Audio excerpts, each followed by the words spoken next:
Whenever ready. Okay, thank you. We're welcome everyone, council, staff, those in the gallery. Our first agenda item is Committee of Adjustment, and I'm going to call our clerk to do roll call, please. Okay. Chair Klopp. Present. Member Becker. Present.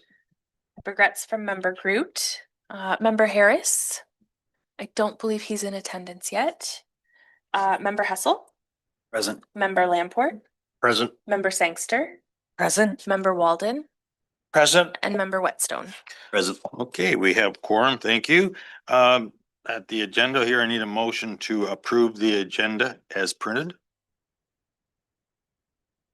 Councillor Hessel, Councillor Lamport, all those in favor? Any opposed? Motion carried.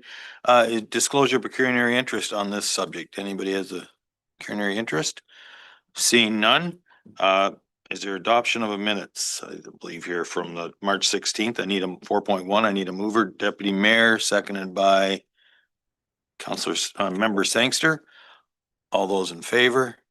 Any opposed? Motion carries. Is there any business arising? Okay, we're now at 5.1, a minor variance MV 01-2026, 30 Glass Street. And I will turn to Sarah, our planner, and you can, whenever you're ready, go ahead. Thank you, Your Worship. And I'll just share my screen here.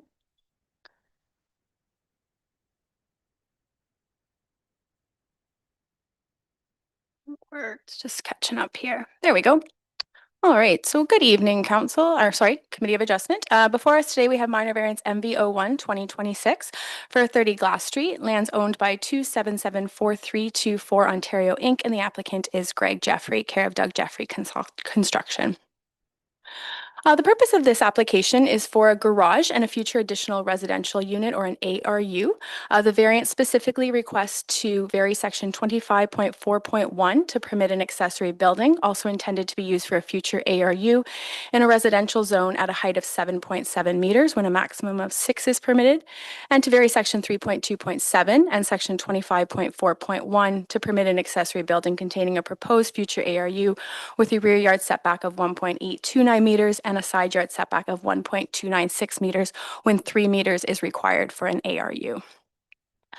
Here on the screen is a 2020 aerial view photography of the subject lands. There is an existing residential use on the property, and then the image in the top right and bottom right just show the existing dwelling and an existing garage the applicant is looking to replace. The official plan designation for the parcel is residential, and the lands are zoned R1 residential low density in the Blue Water official plan, or Blue Water zoning bylaw. This is an applicant submitted sketch of the proposal. We're looking here on the bottom left of the subject lands. They propose to replace an existing garage and add a new garage in its place. There's an existing cottage that will remain. They're looking to do an addition to it with a carport, and then the existing shed on the lower right will be maintained on the property as well. So the area in blue identifies the lands, or the area that we're looking for specifically under this variance. This application was circulated to staff and agency, and we did also do our standard circulation to neighbors. Municipal staff, Public Works noted the applicant must submit an application for allocation to support the proposed future ARU on the subject lands when the time does come for that. One single service connection is required through the existing service, and no modifications are permitted to the entrance, and only one driveway is permitted under the zoning bylaw. The building department noted no concerns, but does advise that fire rating would be required if the structure is located 1.2 meters within a lot line limits. And utilities notes for any future structure plumbing modifications, so the water should all pass through the current meter. We did have one comment come in from a neighbor. They were seeking some additional information on the drawings and elevation. We did provide that material to them, and no further comments were received at this time. We did receive a formal letter of objection. There were concerns with issues pertaining to the ARU, questions on the car lift proposed, concern with the lack of information or drawings, and concern with some negative impacts that might happen on abutting properties. And the letter also questioned about the timing of the notice. There was information that was provided to that objection regarding the notice requirements. It was provided under the statutory requirements, and we did also provide a copy of the plans and elevations to that individual so they could get some further further information. It is understood that the owner did go and approach that neighbor just to provide some further clarification about the proposal, specifically the building, the size of it, the use of it, and they then did since withdraw their formal objections just based on the information that was provided to the individual from the applicant. And then we did also receive a letter of support that came in April 16th. So this doesn't make it quite into the planning report, but I did want to tell it before committee tonight. And we did also provide a formal letter of that to all committee members. It was a letter of support on the application from a neighbor. It outlined some comments on the variance and comparing as well to some similar structures in Bayfield or the similar area.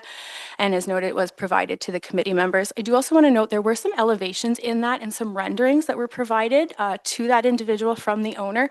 Those were not included in the application original materials, but that is some relevant information that council or committee, could take into consideration, as it does kind of show what this would look like, the proposed structure in comparison to the existing dwelling. So just take that for some information as well. In regards to variance, they do have to meet 4 tests: that the application is considered minor, it's desirable for the appropriate development or use of land, building, or structure, and maintain the general intent and purpose of the zoning bylaw, as well as maintain the general intent of the official plan. So in review of this application, residential uses are permitted in the Blue Water Official Plan and zoning bylaw, and other zoning bylaw setbacks are maintained as well.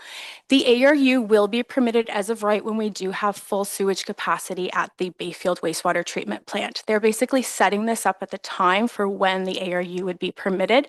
The applicant is aware of the timing. They're comfortable with the condition on the use, understanding that it is an 18-month period that a variance is valid for, and that we would have to do a removal of the holding that is currently in place on ARUs to permit that use.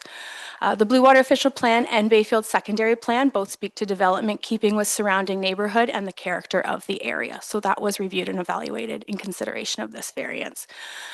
So there are further details in the planning report, but just kind of outlining bulleted list here I've had. The site and the neighborhood context does take a critical evaluation as part of the component of this variance and the degree of the review that was taken into consideration.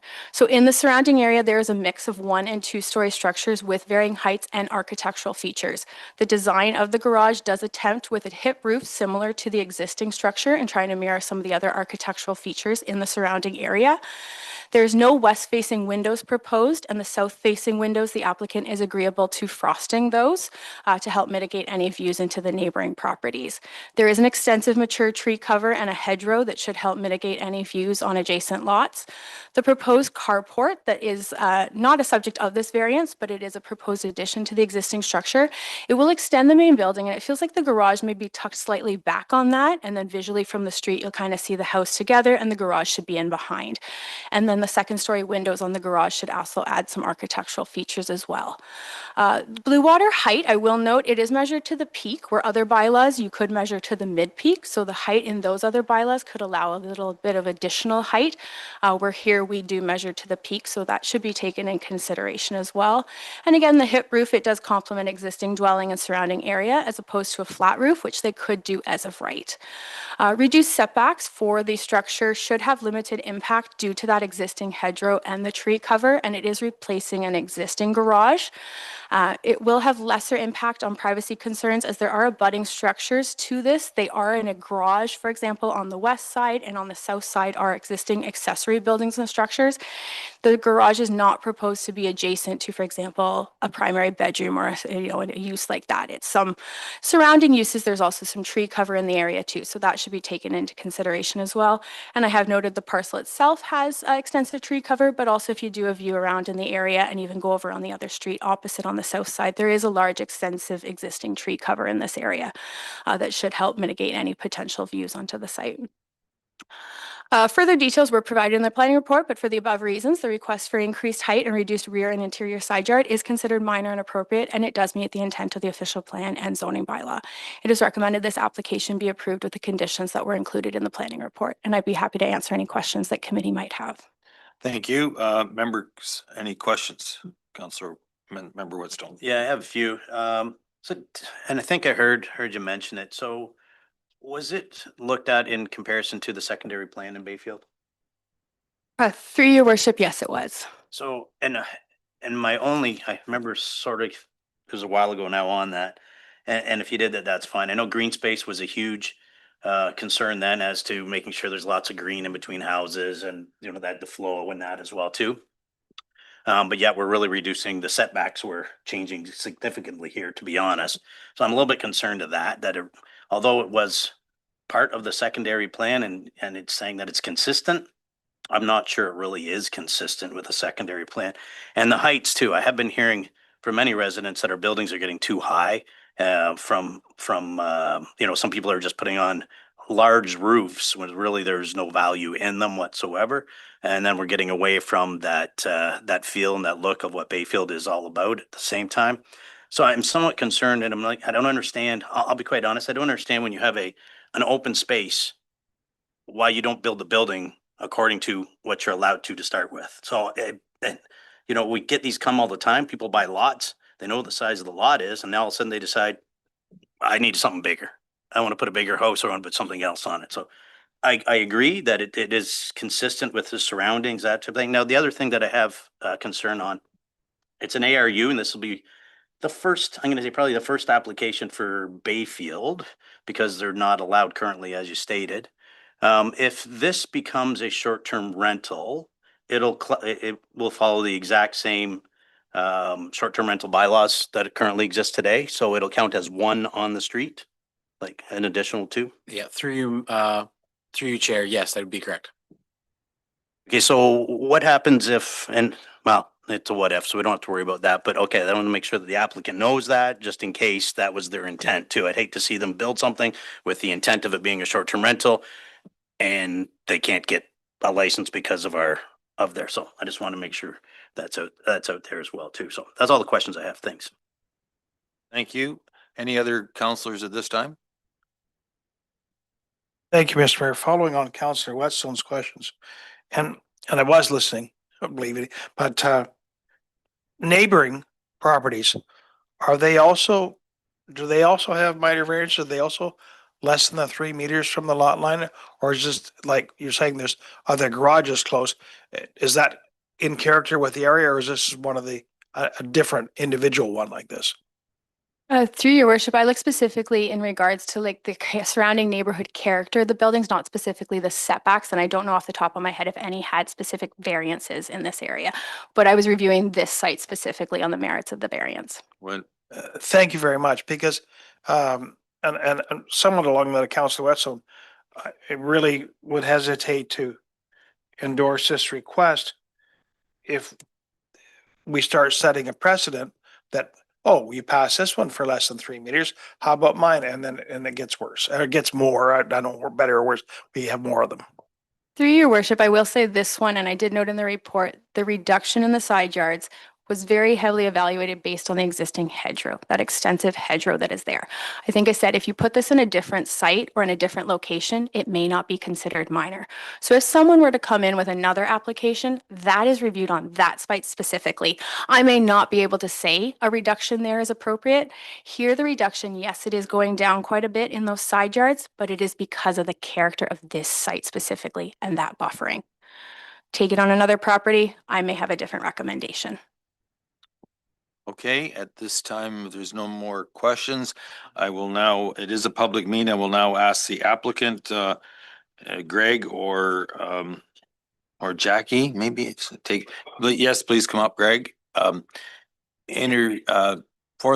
State your name for the record, please, Greg. Hi there, I'm Greg Jeffrey, and made a little note.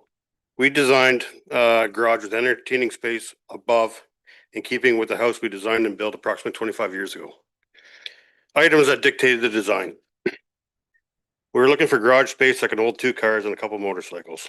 The car lift is used for storage to free up more room in the garage.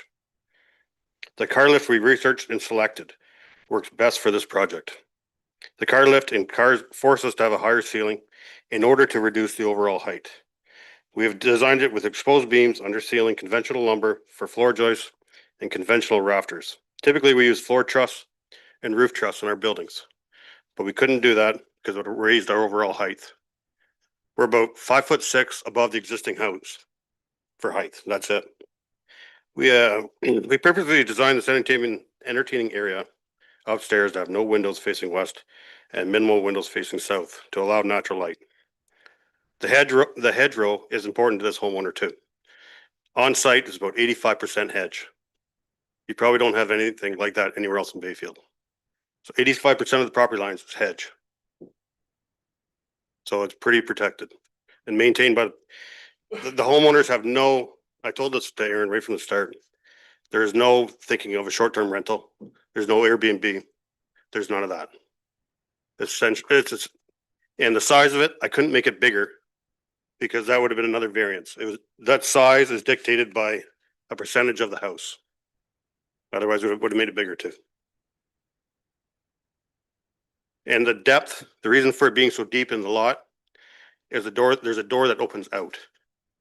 The garage door opens out. If I open it in, it hits the car lift. Okay? So that's how it's gotta be so far back from the house. Any other questions? Okay, are you ready for questions? Sure. Okay, go ahead. I think Member Hessel had his hand up first and then Member Ledford. Yeah, from my perspective, after reading everything that I read before someone spoke, is I actually was supportive of it. And I appreciate that the questions that were raised are important. I know that community really well, and I want to see that roof stay similar to the other roofs.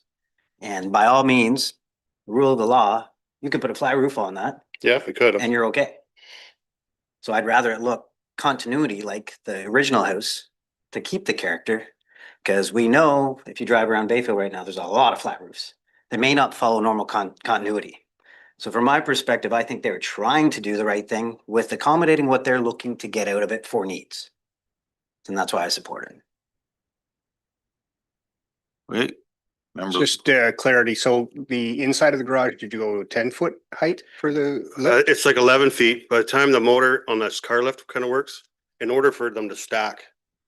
So Frank did a lot of research on the car lift to select it, and then we drew it to suit. okay, any other questions at this time? I just have on there's 8 recommendations. Are you satisfied and as that or the owners are they're satisfied with the 8 recommendations that are presented on this piece of Can I paper? read it quick? Sure.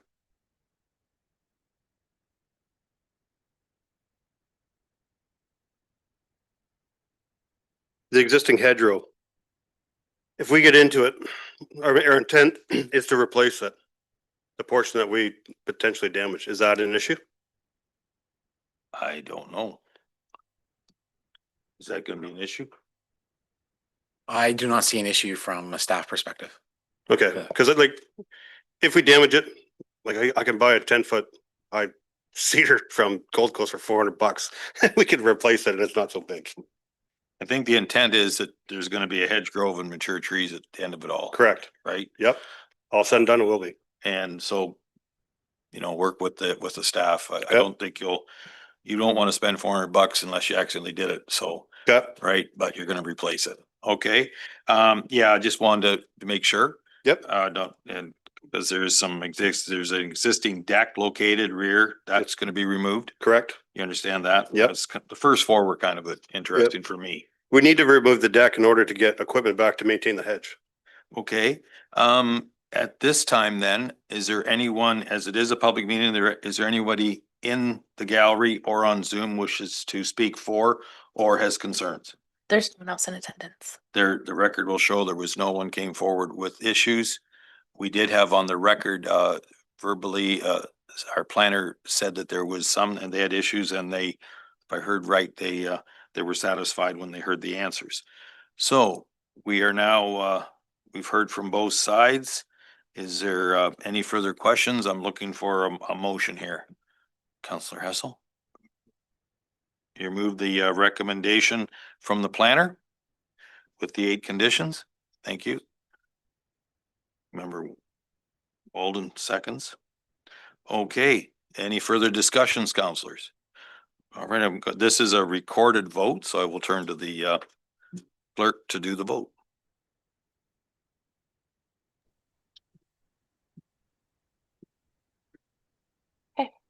Member Hessel, Support.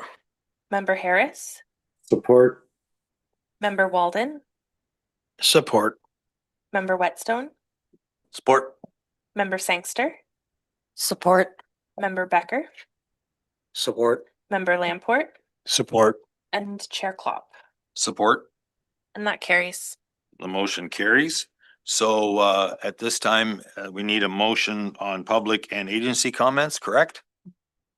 Yes, through your worship. And I'll just share the screen here. I had prepared one and I'm just noticing it doesn't speak to the most recent ones of the new supportive comment, but we can modify 8A and I will provide the clarification to Chandra.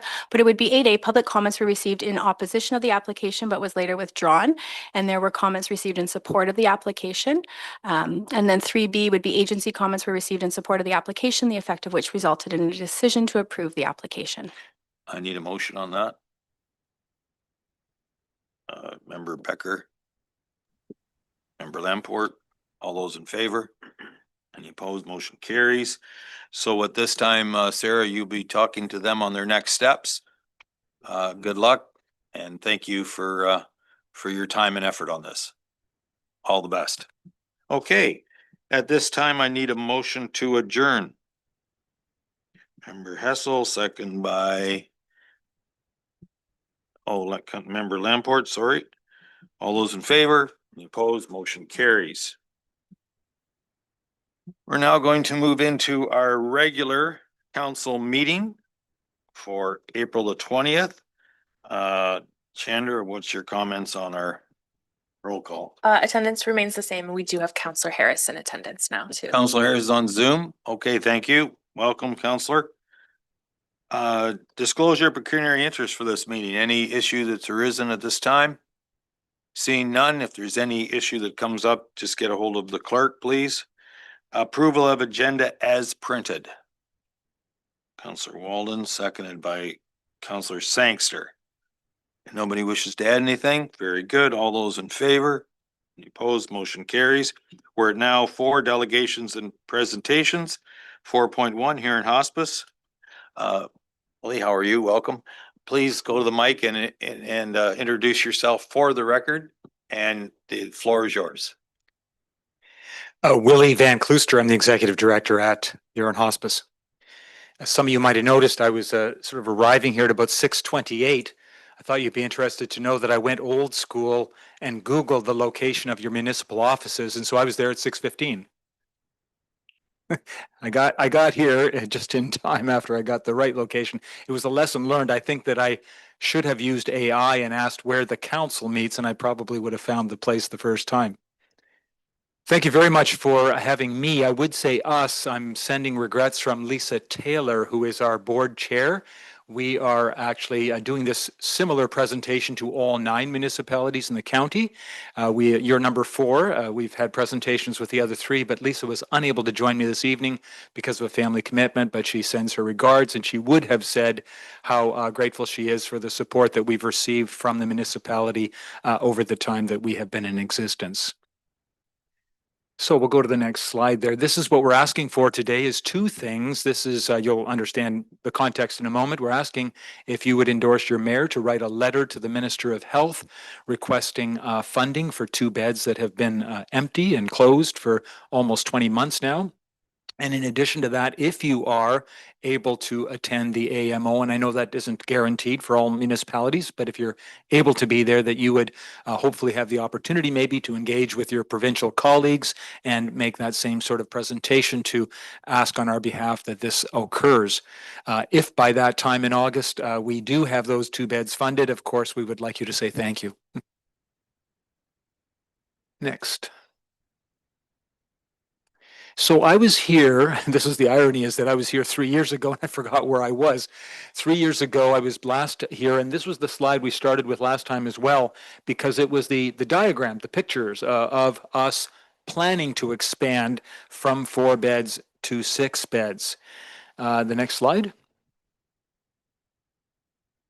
Here's the challenge. Right from the beginning, we knew that the 4-bed hospice model is unsustainable. Our provincial association has gone on the record to say that. It is pretty well known, and it's just because the legislation changes after 3 beds. Many of you would be very familiar with Jessica's house, 3 beds. It's one of only a couple of hospices in the province that stand alone with 3 beds. Usually 1 or 2 or 3 beds are associated with a long-term care home or retirement home, a hospital, and the legislation is very different. It allows you to share staff with that facility and not have dedicated staff just for the hospice segment. So if you've got 4 beds or more, you are required to have 2 nurses 24/7. So you can appreciate the costs that then accrue for that purpose. And so we knew right from the outset that while we had this wonderful opportunity to get a 4-bed start in that home that we purchased in 2017, there was a very limited number of months the ministry gave us to be open and functioning, and there wasn't enough time to raise the money to do the expansion and to get to 6 beds. So we set out right away to ask them for an advance of some of the money on the capital side so that we could draw the architectural drawings for 6 beds. We did that already by the time we were open for 4. I was hired shortly after that and then began the campaign to raise the money. The problem is that when you have 6 beds, you've got funding now for those additional 2 beds, but there's no additional requirement for staffing. So you can see what I'm going with this? Okay, so there's more revenue, but really almost no extra expense. Then you can become at least sustainable. All hospices in the province are funded around 50%. We're at about 40% because of this discrepancy we have right now. Go to the next slide. So we set out to do the expansion. This slide and the next one just show some of the larger donations of $10,000 or more. We received enormous support from the community in order for us to do the expansion. So the next slide, and I think you will have found the municipality there as well. I'll just go to that next one with the butterfly. So we want to thank you because the municipality, if you were involved at the time, gave us a $10,000 gift towards that capital expansion, and we're very grateful for it. Next slide. So I'm not going to walk through these. You've seen the slides in advance anyway. Essentially, here's the story. For the last 6 years, this is what we've heard and what we haven't heard from the Ministry of Health. What we have not heard at any point until the last fall is, we don't have the money. We can't do it. Sorry, wait till the next round. What we did hear consistently was, try this. If you talk to this branch of the ministry, or you talk to these folks, you're more likely to get the operating money that you need. We can then advance with the capital after that, because their policy is that they can't give us money to do the capital expansion until they first provide the operating money for those expanded beds. 6 years have passed. We eventually got the approval through all of the documents that we submitted to do the expansion. We now, as I said earlier, have completed the work about in September of 24, but they still weren't giving us the money to operate, and their legislation is quite clear that we cannot open the beds unless we have ministry money attached to those beds. So we've now had a period, I think we're at the next slide. Again, we've taken a number of steps, a number of things that we've had to do. And I want to really point out here that Lisa Thompson, our MPP, who you all, of course, know, has been in our corner the whole time. I think she has been at least as frustrated as we have been, as she has sometimes convened these various meetings. We've had 14 of them over these years to try to resolve this and have not gotten it resolved. So then what has happened is, I can't read these slides from this angle, but our current situation then is that we haven't gotten this resolved. We've now had 71 people we've had to turn away who were ready, wanted to come into the hospice, and we couldn't take them because our 4 beds were full. We generally have had those 4 beds full and have not had the ability to then take other people. We've gone through this process through all of this period of time, and I just wanted to point out these other 2 things. We have some statistics provincially that are collected. This rating that you see in one of those bottom bullets there is not a good number. We're the 6th highest rating for pre-death admissions in the hospice, in the province. So that means there's only 5 other hospices that have worse numbers in terms of those who die before they can actually get to the hospice. So for every 100 people who might be admitted to our hospice, Last year, there were 83 that couldn't be admitted because we were at capacity. And that other information there is with respect to a report. You've probably seen that over the period between 2014 and 2024 in these 4 counties, we've seen 2 things happen. One is that there's been an increase of 42% in the population over 65, and a concurrent to that, a 10% drop in the number of healthcare workers. So all of these things are not helpful in our particular setting. So we get to the last slide. So where we're at now is that we've escalated a little bit further over the last 4 months, 3 to 4 months. We did a letter writing campaign, and we just invited all of our supporters to write letters to the Minister of Health asking for these beds to be opened. We got copies of those letters, and MPP Thompson also got copies of those letters. And knowing her personality, I expect she probably read a lot of them. I read every one of them.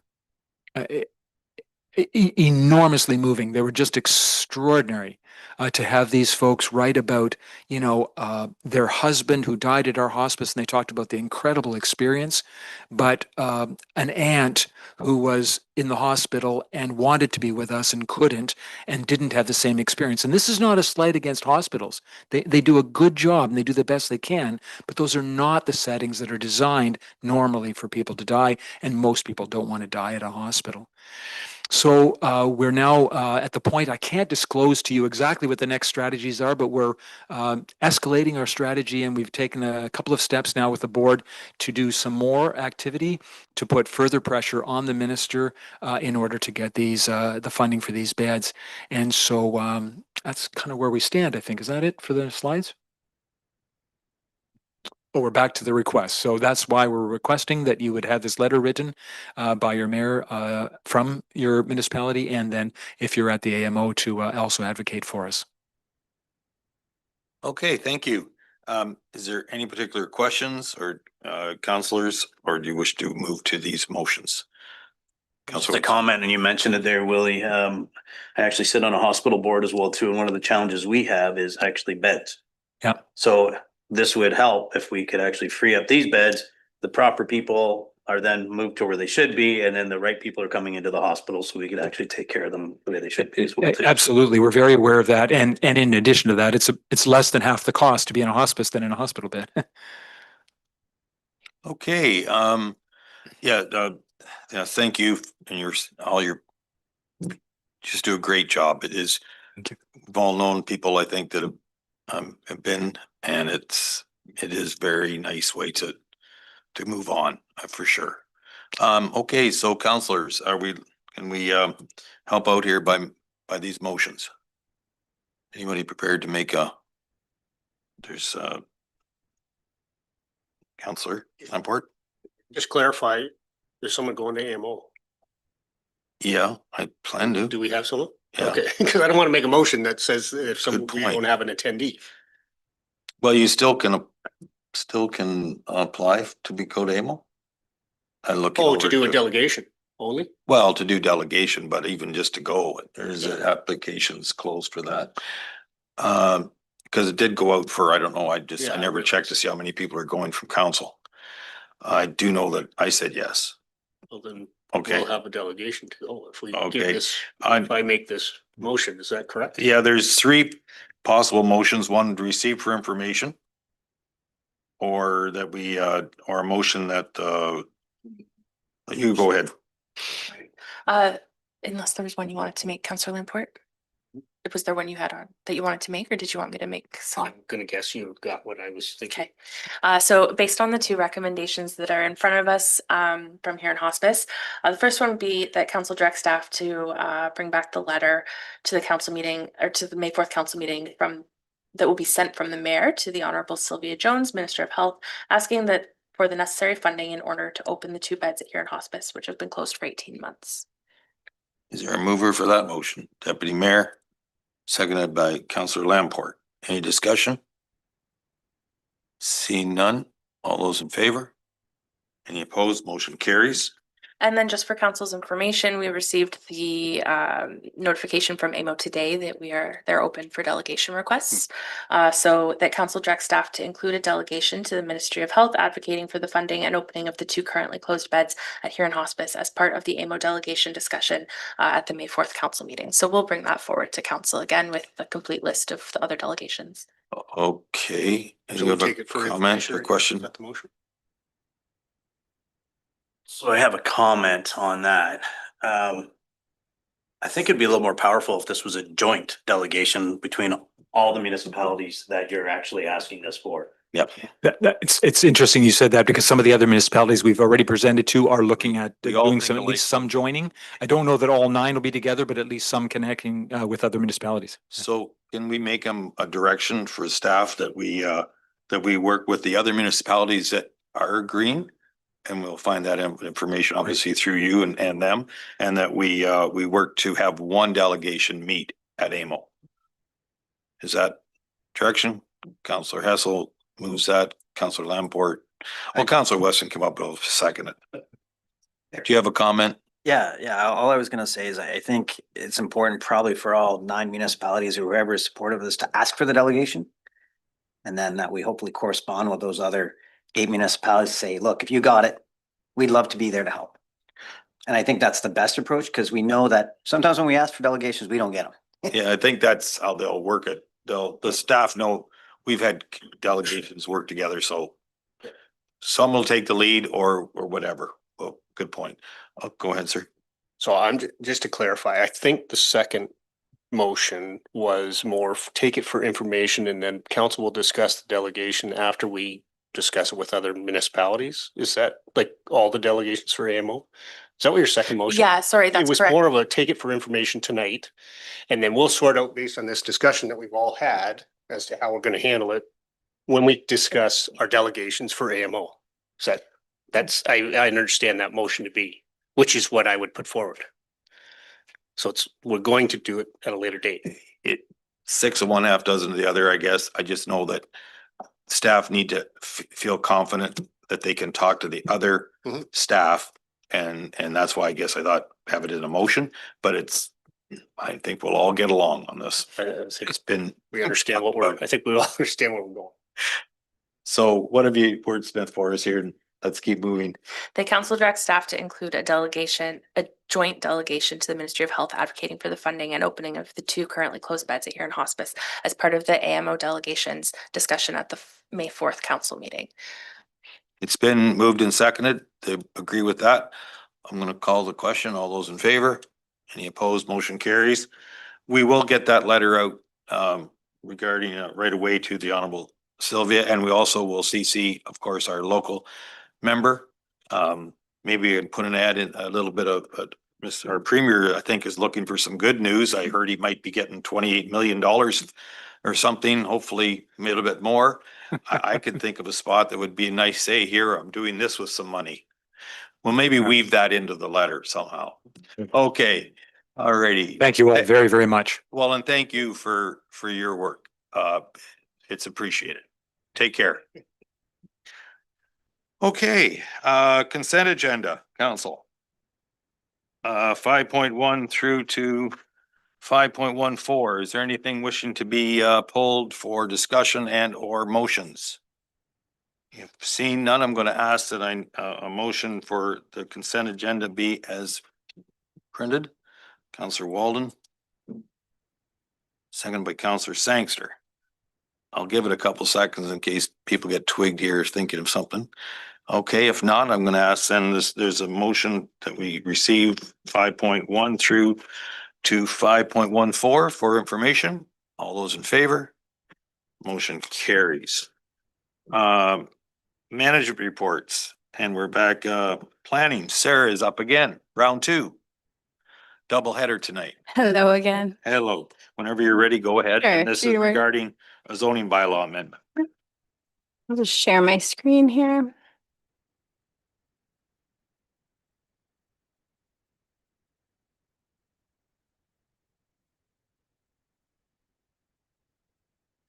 All right, thank you. So through your worship, yes, as noted, this is for application Z03 2026.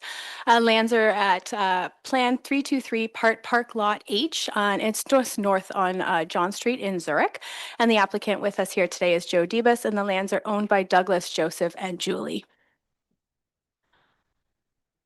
The request before council today is to rezone the lands from FD or future development to R212, our residential medium density special zone. And the R212 is to specifically ask to permit an accessory structure in the front yard and an accessory structure at an 8-meter height when 6 meters applies in the zoning bylaw. This image shows an aerial view of the subject lands. They are a large parcel. They are designated currently residential in the Blue Water Official Plan and zone future development in the Blue Water zoning bylaw. The sketch was provided by the applicant, proposes an approximate location where he does wish to construct a new future single residential dwelling. That is in the middle portion of the property. And then the proposed accessory structure is in the northeast portion there of the subject lands and would be obtaining access off of John Street. Two images here. The one on the left just shows a street view from John Street. This is about the frontage and then going back into the property, approximately where the dwelling would be. And then the image on the right shows the area facing north, just about where the proposed accessory structure would sit. So the application was circulated to staff and agencies as well as the public. Blue Water Building Department provided no comments. Drainage Department did note there's a nearby northwest drain, but it does not appear to be in the site vicinity. Public Works did note that municipal services would be required at the owner's expense for future development for a residential use, and then an entrance permit is required, and only one entrance is permitted under the Blue Water zoning bylaw. And 911 numbering and addressing would be required at the time of development. Festival Hydro did note there's an existing hydro service pole and an anchor encroaching on the lot, and a service layout would note any bypass of the existing pole for proposed future development. And we had no public comments on this application. In review of the application, the subject lands as noted are designated and intended for future residential use, so a zone change to R2 does generally conform with the official plan. Surrounding parcels in this area are also zoned R2, so it would be in keeping with the surrounding properties. The site context and configuration, as well as the buffering on the northeast, will help mitigate issues with regards to the front yard request for the accessory structure. And as much as in the front yard, it is kind of located to the north of what would be the proposed dwelling. And the height as well, regarding it is a request an increase into the height provided comparison to the permitted in the zoning bylaw. It should be minimized due to the configuration of the property and existing tree cover in the area, and as well it's located or proposed in the top northeast portion of the subject lands. So overall, the general request to rezone to R2 and a special zone is considered appropriate. Where we look to do a further review on this one, and under the official plan, the Blue Water official plan goals do support increased density and a mix of housing forms and direct that new development efficiently uses land, resources, and existing infrastructure. Higher densities are encouraged with a minimum target of 15 units per hectare set out in the Blue Water official plan.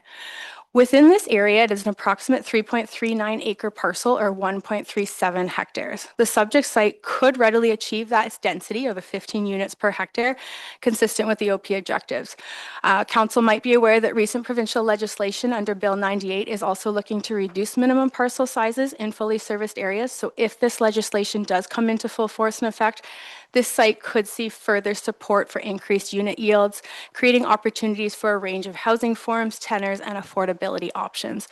The property does benefit from an approximately 66-foot frontage to an open maintained road that is consistent with a standard 66-foot road allowance. This frontage could accommodate a public road or a cul-de-sac, and it supports future connectivity. A linkage to the west could also be maintained to support future development should the urban settlement boundary of Zurich be expanded one day. For these reasons, the highest and best use of the parcel is to rezone a portion of the subject lands to the R2 special zone. It could facilitate the proposed use while retaining the existing future zone and for the balance of the site. This approach could enable immediate development in accordance with the official plan policies for the intention proposed by the applicant to construct a single residential dwelling, but it would also preserve the long-term flexibility for future orderly development, ensuring the highest and best use of the overall parcel over time. So for those reasons, yes, it is recommended that a zone change happen to R212, but the planning recommendation is that council consider rezoning the most northeast portion of this subject lands to that R212 zone.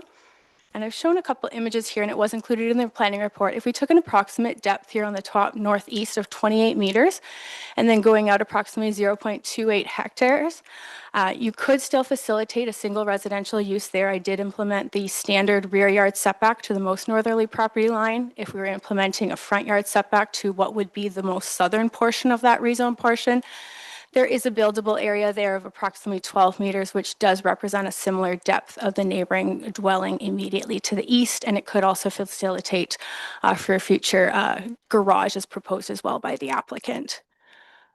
So as noted, the applicant is encouraged, if council is not willing to do that, a modification and wants to rezone the entirety of this parcel to R212 as requested by the applicant. The applicant would be encouraged to orient the building to the most northern part of the parcel, similar to where that R2 zone is proposed, to maintain the future development options on this site. Council does need to take into consideration that there are opportunities here on this parcel due to the large size of it. And the applicant would also be encouraged, if none of those options are selected by council, to explore the R2 zone provisions.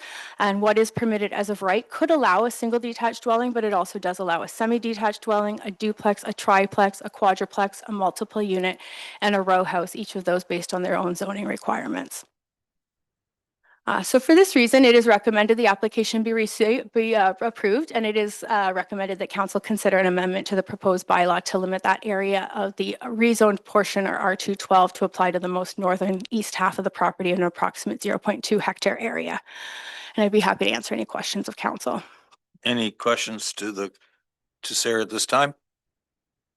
Councillor Sangster? Thank you. So it's approximately 250 feet by 40 feet, like the whole lot? The whole lot, I can do a quick calculation if council does want that. Just curious. Yeah. I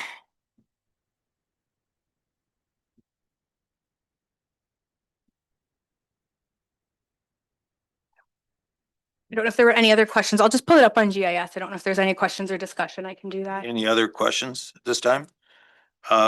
The applicant is here. Do you wish to have any questions to the applicant? Council? All right. If, as we get this, Councillor Harris. Councillor Harris, go ahead. Yeah, is Joe coming up or? No, not at this time, unless you have a specific question you wish to ask the applicant. I do, actually. Okay, then our planner is getting a question answered here. We will allow that, do that first, and then I'll entertain that the applicant come up and introduce himself for the record and ask your question then, sir. I'm going to stop sharing, and I'm going to pull up the GIS map here, and we can just do an approximate measurement. Apologies, sorry. So if we take here the depth, we'll go right through. So that's about 226 meters.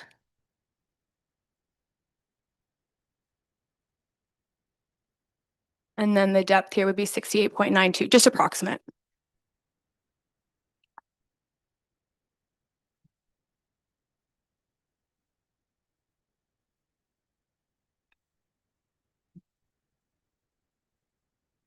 If you see the aerial map, everyone, you can see the property too, which the applicant has owned for more than a few years. But we'll have him come up here and explain why it's his property.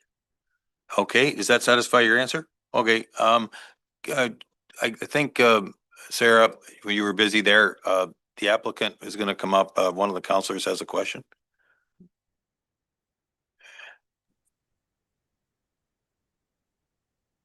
And state your name, please, sir. Hi, I'm Joe Debus. I own the property of John Street North. Okay, go ahead, Counselor Harris. Oh, thank you, Mr. Mayor. Joe, do you understand what the county is asking? And I'm just gonna put it in terms. So you have a very large property there. You want to put a very nice house on it. I understand there is a great view of the lake. And for those of you who don't understand Zurich, there are very many elevations in Zurich. And if you get the right one, you can see the lake from Zurich. So to understand that the county is saying to you, this is slated future development. We're gonna give you the opportunity to take a portion of it to build what you want to build and then still draw a line through it to have that slated as future development. Or do you feel that this property will be in the family forever and there's not a chance that it would ever be sold off for future development? Do you get what that county is saying? Yes, I actually do construction for a living.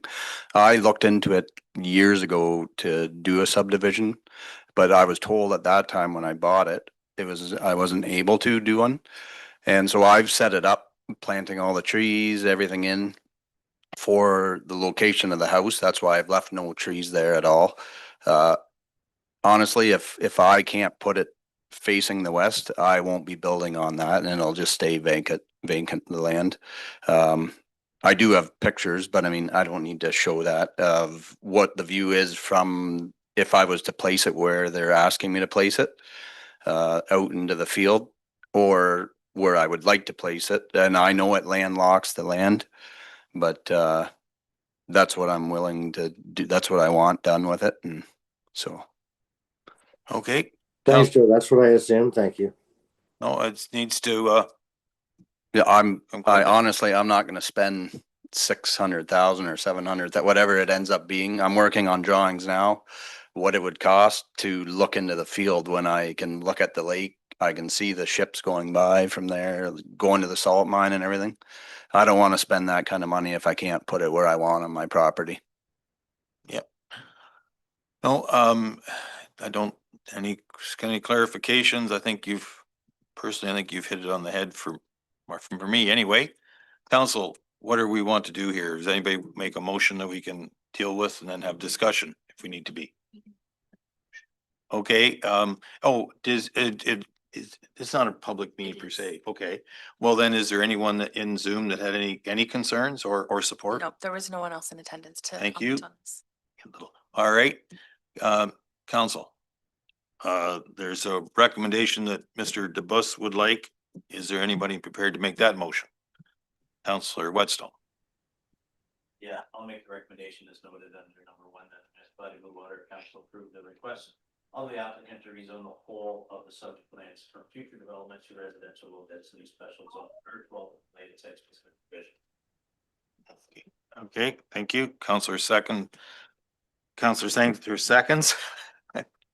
Any further discussion? There was one clarification that I'd want on this before I vote is, there was a comment made about stipulating where he would build the house. At this point, that doesn't interfere with this. That's not part of this application.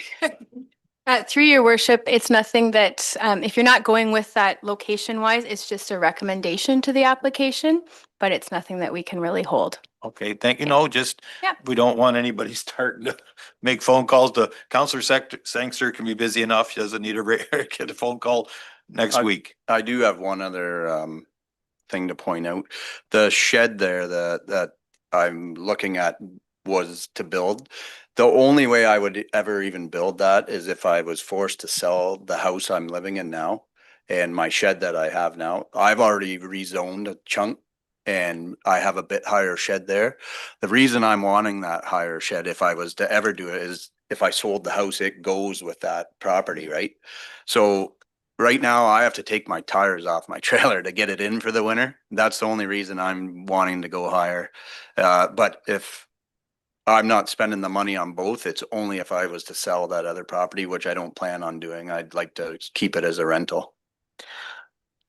Thank you. More information, but we have the motion. Is there any further discussion? This is not a recorded vote. Okay, I'm going to call do you have something that you read out loud or just for the record? Sorry, I didn't want to interrupt Sarah earlier, but we did move into a public meeting at approximately 7:07. You sounded great. I didn't want to. Guys, I caught that last time. I didn't this time. Well, I think it more me. I kept moving it. So, all right. Thank you. So we have the recommendation. Number 1, all those in favor? Any opposed? Motion carries. So what are the next steps now, Sarah? Yeah, so through your worship, it'd just be a motion for the effect of public and agency comments. So it would be 2A, no public comments were received on this application, so there was no effect on the decision. And 8B, agency comments were received regarding future development potential due to the size of the lot and suggestion to modify to rezone a portion of the subject lands to facilitate a future build while maintaining rear residential land, the effect of which did not influence the decision to approve the application as requested. Okay, mover and seconder for that. Counselor Counselor Sangster, Harris. Counselor Harris. All those in favor? Any opposed? Motion carries. Any further motions at this time? What are the next steps that he does now? Through your worship, I will just follow up regarding the appeal period and next steps.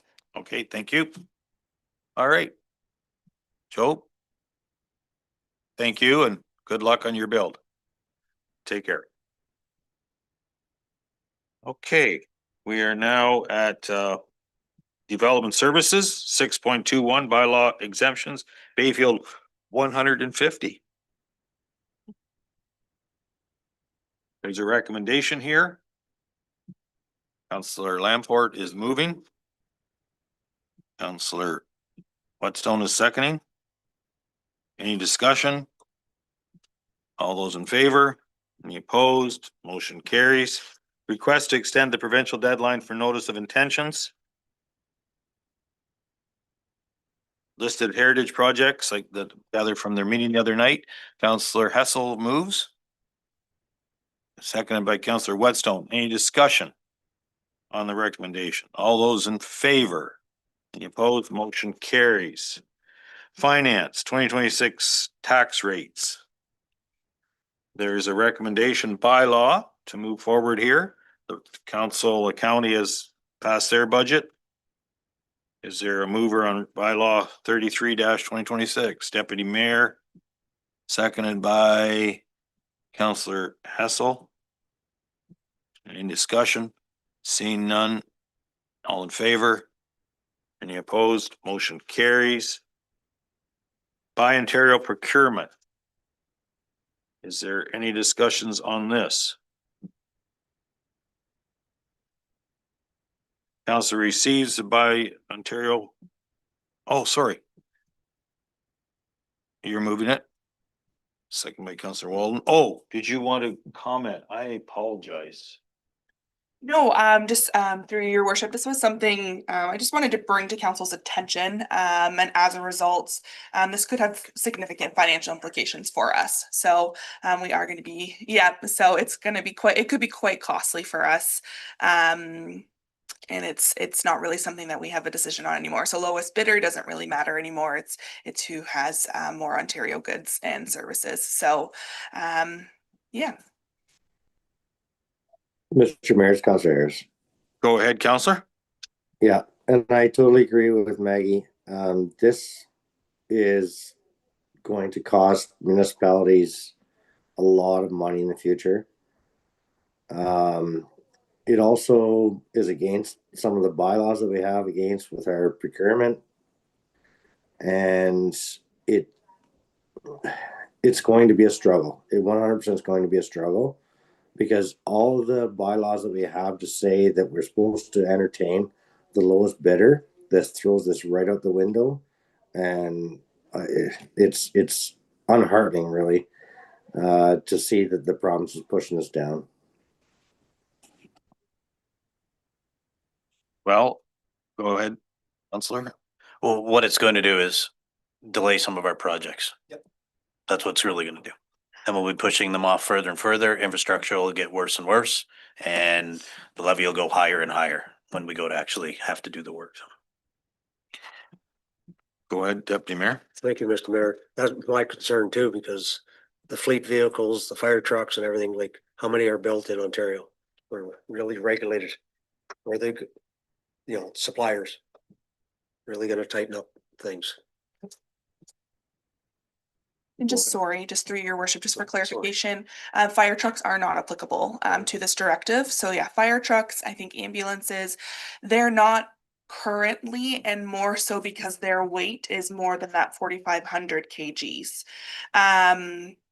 It's because of that. It's not so much that it's specifically spelled out that emergency vehicles are excluded, it's that their weight is too high. So at this point though, I'm not I haven't heard that there'll be further like enhancements to this. And I do believe the directive's been written in a bit of a way to exclude things without saying they're being excluded. You just have to read between the lines and make sure, you know, is it the weight, is it the definition that it doesn't fall within? So, yeah, so a fire truck won't be applicable, nor will a grader or a plow. But yeah, any of our pickup trucks or anything less than that weight limit will be applicable.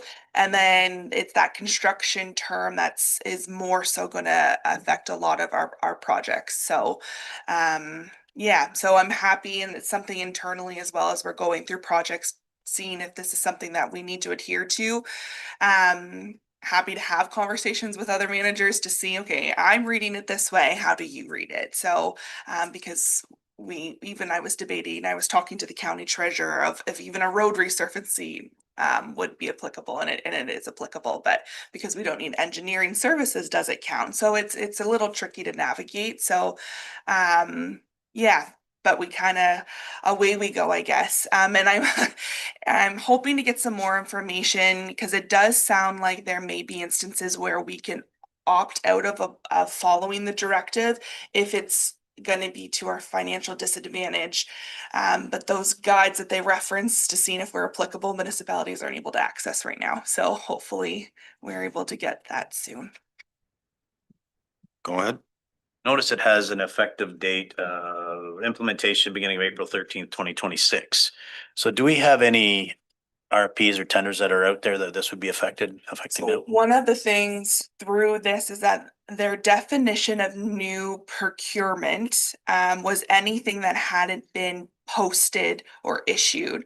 So what we did, we found out about it a week before, and much to Dave's credit, his department issued a bunch of tenders and proposals trying to get out ahead of it. So I've noted in kind of the table attached to my report, anything that says yes is anything we haven't been able to get out yet. So because even our like consulting, our engineering support is applicable to it. So, okay, we got that out, but the construction will be. So we tried to, once we knew it was coming in, to get out what we could, but absolutely it's going to affect some of our remaining 2026 projects. But luckily, Dave, we've awarded a bunch of work already this year. And I was really glad to see that some of our big construction projects are already, like Lorne Avenue was already awarded. We're already well underway. So as long as that kind of RFP or RFT was issued before the 13th, we don't have to follow the directive. So you'll see from staff, I guess, over the next few months, we'll indicate to you if it's applicable to the directive or not, because it's just going to depend on the date that we issued it. Good thing that we decided to move forward with early budgets, isn't it? Very thankful. Mr. Mayor, Councilor Harris again. Yes, go ahead. It's unfortunate that this is just the beginning, and we also have to think that the reason that they're doing this just on fleet and weight is most likely probably due to the car industry in Ontario right now and the federal government doing their EVs. But this is just the beginning. Like, it's going to be okay if this seemed to work somehow. It could be where you buy your paper or where you're getting your computers or laptops from. I see this as just the stepping stone. Okay.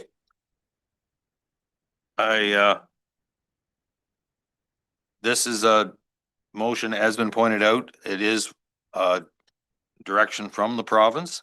And you know, we mentioned a plane. It seems we have a province that does, if they're doing it wrong, they look to change it. So if there's issues with this, but at the same time, I do remind everyone that we want to have people working here to pay taxes. And I think a lot of us were pushing government to do something, and this is their first attempt at it.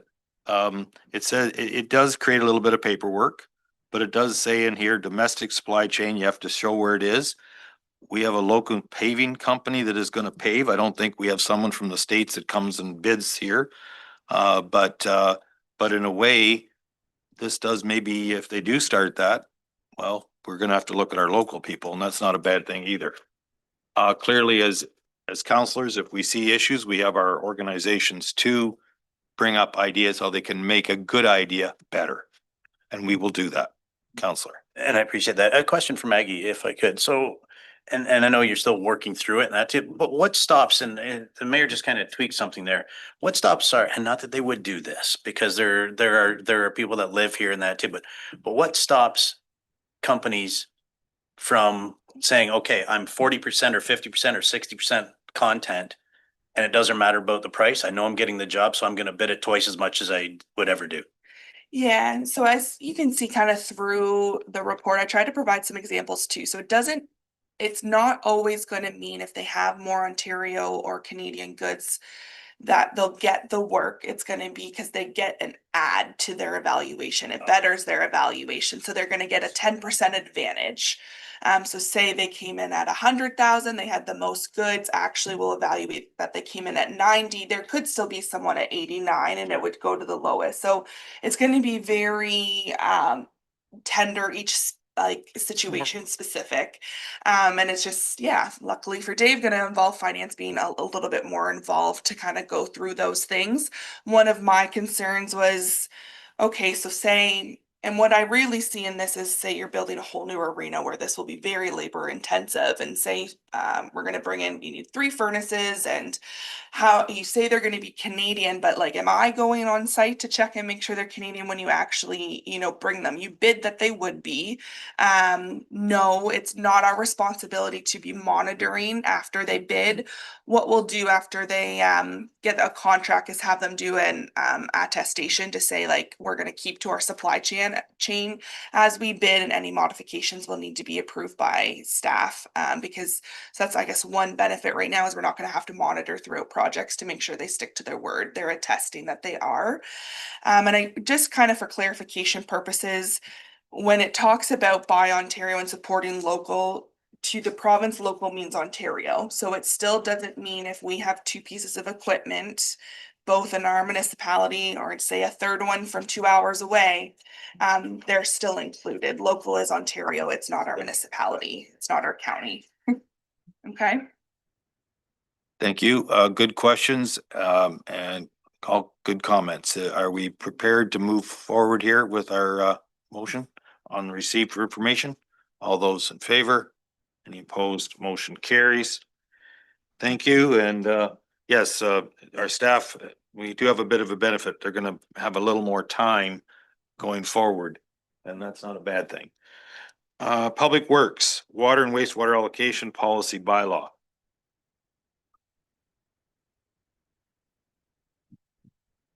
I'll move the recommendation. Move the bylaw. Counselor Lamport seconds. Further discussion? Seeing none. All those in favor? Any opposed? Motion carries. Request for installation of a street light.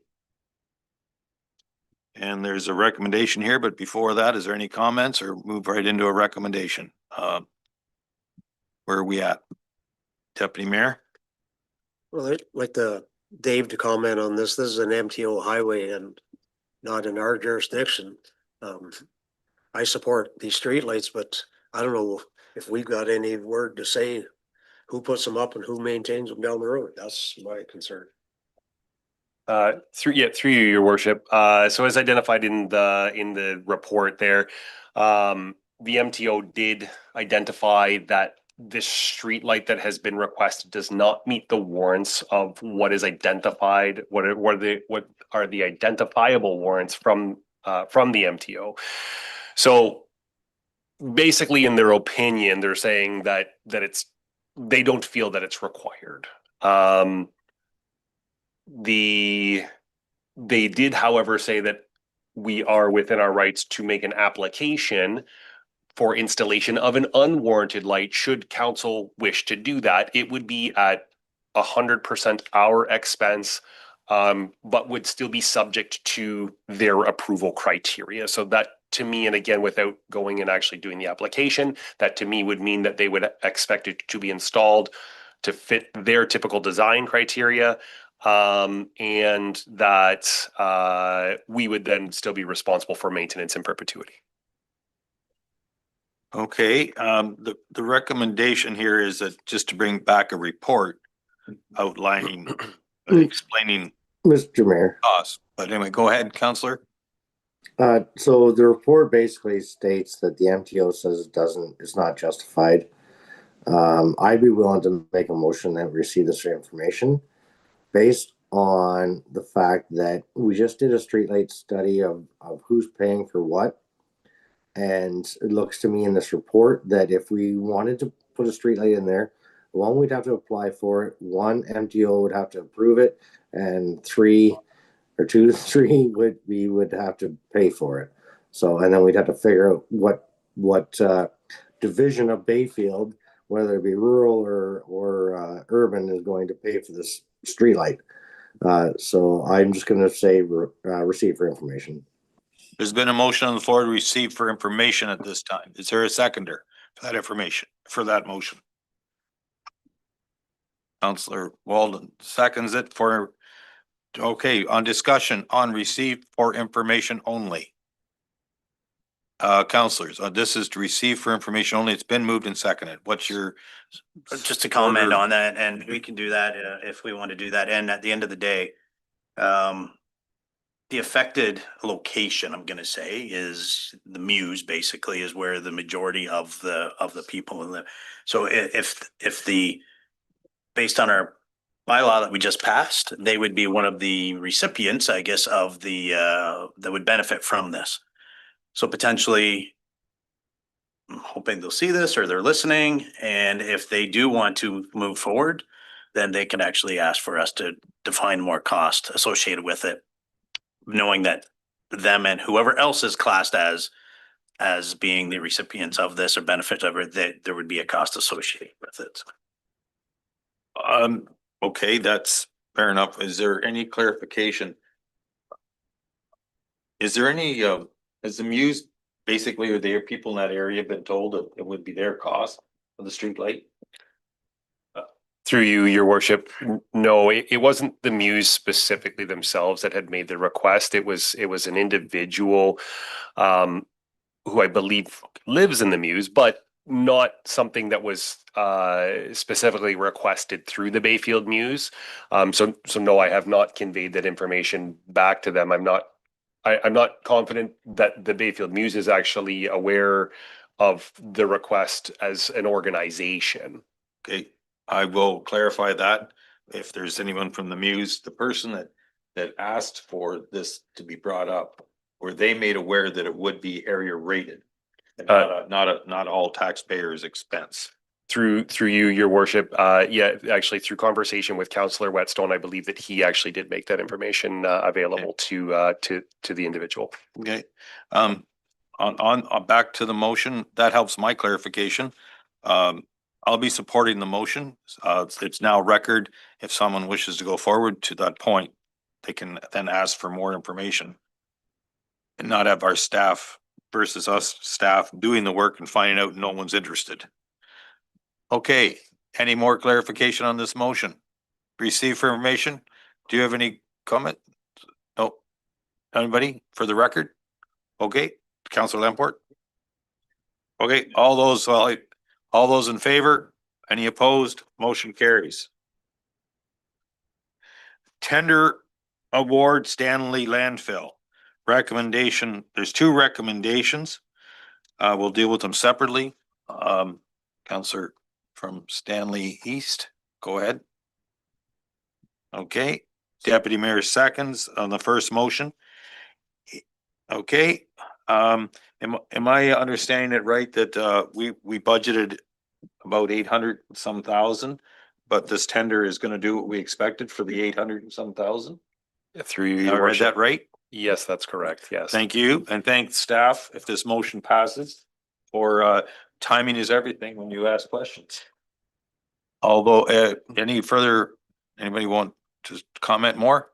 All those in favor? Oh, sorry, go ahead, sir. For you, Mr. Mayor, my understanding that the residual will buy Dave Kester a new grader. We will probably find places in the next year's budget to do something with it, I'm sure. But let's not jinx it, I guess. All those in favor of the motion? Any opposed? Motion carries. And that further, you're requesting we have a 15% contingency. Is there a mover or a second for that discussion? Counselor Lamport, Counselor Walden. Go ahead, sir. Thank you, Mr. Mayor. And from sitting on the Mid-Huron landfill, I really appreciate us having the contingency because things happen, very expensive things happen that we're not aware of. So that's a good move.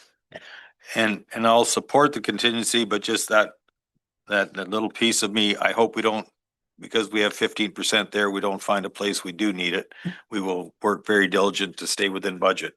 But I appreciate that you're asking now instead of asking later. Yeah, through you, your worship, understood. All those in favor? Any opposed? Motion carries. And again, good work on getting that tender in the right place at the right time and coming in under. Moving forward here, the Green Legacy Tree Program. Community-led coordination. There's a recommendation here. Counselor Sangster, is there a seconder? Deputy Mayor? Comments, questions? Counselor Sangster, you've had some issues in our municipality. Is this something that you think is a good idea? Yes, this is a good idea. There's a newly formed group in Zurich working on environmental and sustainability, and this aligns really well with what they plan on doing. Okay. Any further comments or questions? I'm going to call the motion then. All those in favor? Any opposed? Motion carries. Litterdale Speed Mitigation Pilot Project results.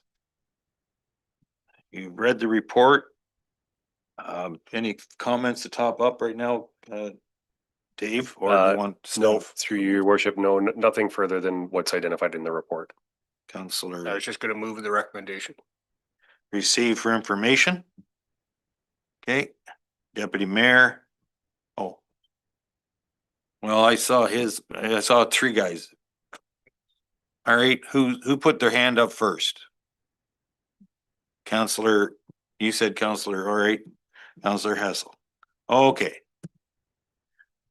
Any comments on this? Receiving it for information, then it's gonna sit, just to be clear. Go ahead. Yeah, so this is I mean, it all depends. I've had input on both sides, but so it's kind of, it's a no-win situation. I'm sort of like a ping pong ball in the middle of this one, to be quite honest. So, so there is the bollards that seem to maybe work a little bit, not according to the data. But then they get run over constantly. And because we don't have sidewalks, it's actually becoming somewhat more dangerous at times to walk down that street or with bicycles because it's just not wide enough at the same time. So yeah, so it's a kind of a damned if you don't. The radar, I think everybody appreciates the radar, and I think that does work. Absolutely, it does work. And combining that with making sure that we have more police presence and keep asking them to attend more and more often, we'll continually try to drive down that speed limit on that street. So you like the idea, if we're doing anything, it's radar plus police presence. Okay, and kind of backs up by the information. And staff wise and maintenance wise too. I think, yes, I see nodding that if we're doing that, that's most efficient time for everyone. Okay, it's been moved and seconded, received for information. All those in favor? Any opposed? Motion carries. We are now moving to organizational structure review, recruitment service. There's a motion, 6.51. Any? Sorry, through your worship. I did receive this from the consultants late last week, and I wanted to make sure that it was brought forward to council's attention. It just incorporates the comments and notes that were taken at the special meeting last week. So it's just for information moving forward. I'll move it to receive for information. Okay. Counselor Sangster, seconds. Counselor Harris has a comment. Go ahead, sir. Thank you, Chandra, and I appreciate bringing the report to this council meeting. And if I can just make note, just for council, I would hope that the consulting company, if they were to call for a special meeting or need more information, that we have something that is prior to the meeting so that we have time to read it and assess it. Good point. And that's what we're gonna do, but I'm just gonna confirm that. Yeah, through your worship, I did speak to them about that last week and emphasized that that was important for future meetings. And note that you got an email, but also, as we asked them to keep pushing along, May 14th, they've asked for a special council meeting, 6 p.m. And hopefully majority of us can make that meeting that night to keep the things moving along. We need a call question. All those in favor? Any opposed? Motion carries. Councilors' announcements? Any, Councilor Whitstone, go ahead. This weekend is the Lions Home and Garden Show. Doing a few things different this year. There'll also be a 150 booth. So if you're interested in just seeing what's going on in Bayfield for 150, or you want to ask some people that have been around forever in Bayfield to come and talk, Paul will be there. So like I said, people that have been around forever. So you'll be able to talk about stories and things that have been happening. So take part of it. It's they're trying to make it bigger and better every year. So, and it's always a large show to start with. So, and the weather looks actually half decent for a change versus what it normally is. And Bill, you can't leave the deputy out of that one either. True, but I'm not sure he's in the booth, one of the booths. So, But he's been around forever. yeah. Okay. Order in the room. Okay, any other announcements at this time? Seeing none, we have new business and there's a notice of motion. By Councilor Whitstone, I'll turn it over to the chair to the acting CEO. What happens now? So through your worship, there was a notice of motion submitted. Councillor Whitstone submitted it with the seconder, who was Councillor Lamport. Yes, yes. Sounds fancy, but I fixed it in the minutes. Okay. So if you, that is on To the your floor. motion, sir. Yeah, so it's pretty straightforward. I'll just read it. Bayfield's marking an important milestone this year as the community celebrates 150th anniversary. Number of celebrations or events are being planned throughout the summer to recognize the historic occasion. A great idea. Request was sent to me from Pam Nolan Butenmiller to commemorate the anniversary by painting a crosswalk that runs from Clinker Square across to the sidewalk near Parkside Sandwich Shop, incorporating the Bayfield's 150 logo into the design, and therefore I, Councilor Whitstone, request that staff report back with an estimate cost to paint the commemorative sidewalk and incorporate the Bayfield 150 logo with a goal of having it completed by late spring. Okay, it's been moved and seconded. You've heard the motion again. Any discussion? Everyone is looking to vote yes, I hope. I guess we're gonna see. All those in favor? Motion carries. Now in the hands of the staff to come back with a report. Thank you and thank the Ms. Butenmiller for getting involved and her committee. We now go to a closed session, 9.1 and 9.2. I need a motion to go in camera. Councilor Lamport, Councilor Sangster, we go in camera. All those in favor? Any opposed? Motion carries. We'll allow a 5-minute recess. Why those that stay can stay and those that will get to leave early, get to leave early. You know, I drop them. They usually always go in one side and drop. Fine today. No wind, I see. The trouble is, it does shoot out one page. I know, that's what I was going for. That's why I was kind of looking over. That was a motion for information. I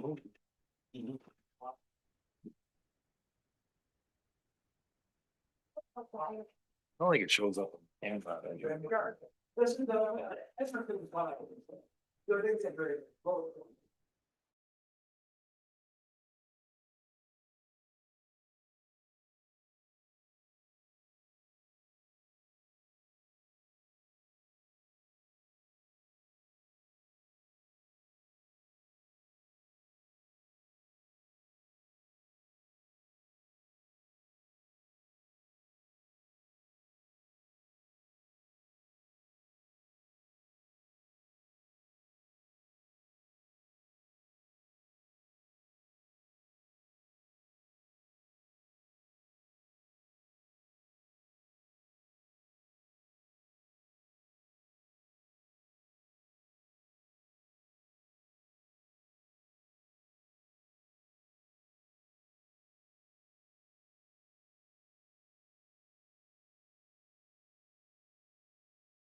I call the meeting back to order. We've risen from our in-camera session to the CAO. Is there anything we need to make motions on? Nothing further to report out. Thank you very much. I'm at number 10.1, a confirmatory bylaw 35 2026.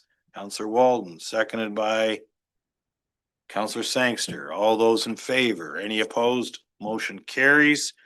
I need a motion to adjourn tonight's meeting. Deputy Mayor, seconded by Counselor Lamport. All in favor? Any opposed? Motion carries. Thank you. Thanks, staff, and all those that took the time